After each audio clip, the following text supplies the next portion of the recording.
everybody's kind of got, their own kind of risk tolerance and, insurance on a property, like Chris, I lost my house in a tornado. So trust me, I know, what I'm saying? No, you were in that path where the tornado went like twice within a year. Oh, that was crazy. The first one. So yeah, man, anything can happen. If you don't think it can happen to you, it definitely can. But Chris, check this out, man. I want to show you this this article. This is a tweet from the Kobasi letter and said, another day, another house and market record. A home buyer must now earn $114,627 to afford the median priced U.S. home, according to Redfin. Mm-hmm. This is up 15% since last year and over 50% since 2020. Meanwhile, the current median household income in the U.S. is just $75,000. So essentially, they're under $30,000 to own a house, the median household income. In other words, the median household income needs to rise 53% for the median person to be able to afford a home. Yeah. And even if then 50% of people would still not be able to afford a home, we have an affordability crisis. And they actually posted this chart. So what do you think's happening right now? So, are we just becoming a nation of renters? Is this unavoidable? Or is there possibly, creative ways through education that, even if you're below the median household income, you can actually afford a house? Yeah, I think that is a huge question that's on a lot of people's mind. It's a reason that I think you're seeing so much talk about this, right? And I know you had Gary Cardone on recently, right? Like last week. Yeah. Mm-hmm. And I know he's got a really strong opinion about how he feels about owning versus renting and the generational changes in taste and all of that.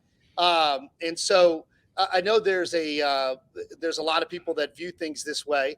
What I will say is we could keep running these stats. I've got charts forever that could show you that this is true, because the asset explosion of real estate through the COVID, the ZERP, it was kind of like the final blow off. And then the really slow rate of incomes keeping up with that, the gap has gotten really wide. This is true. Like, this is kind of what I was getting at earlier on social media. People are just beating the dead horse over and over and over again. Because at the end of the day, what needs to happen? Interest rates need to come down so that the payments are more affordable, or the price of the asset needs to come down to meet the affordability goals of the buyer that can afford it. One of those two things is going to happen. A lot of people are waiting for the Federal Reserve to cut interest rates and go backwards. They're not going to do that unless something catastrophic happens that gives them license to do that. I really don't think they're going to do that. So even if they cut down to, let's say, I don't know, let's say mortgage rates are 6%, 6 months from now. Let's just use that as a number. Okay. Are we there? I think that we're there for some home buyers, but it depends on the market. It depends on a lot of things, right? It's just overstretched.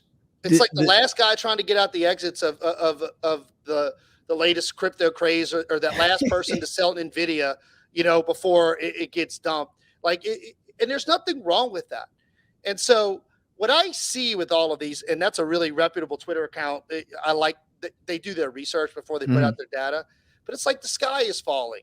It's like Chicken Little, and on both sides, right? Everybody wants to say it's like over for real estate. It's not. It's not even close. But it is broken.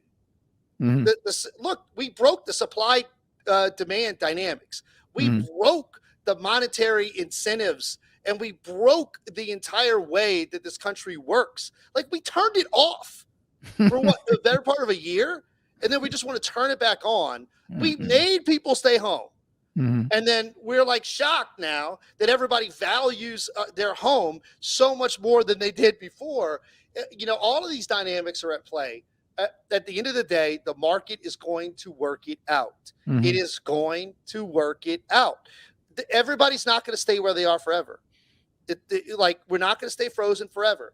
Look, multifamily real estate, like Gary was talking to you about last week, right? Because I know he's a fan, and obviously his brother has made quite quite an asset base for himself doing that, right? Incredible, yeah.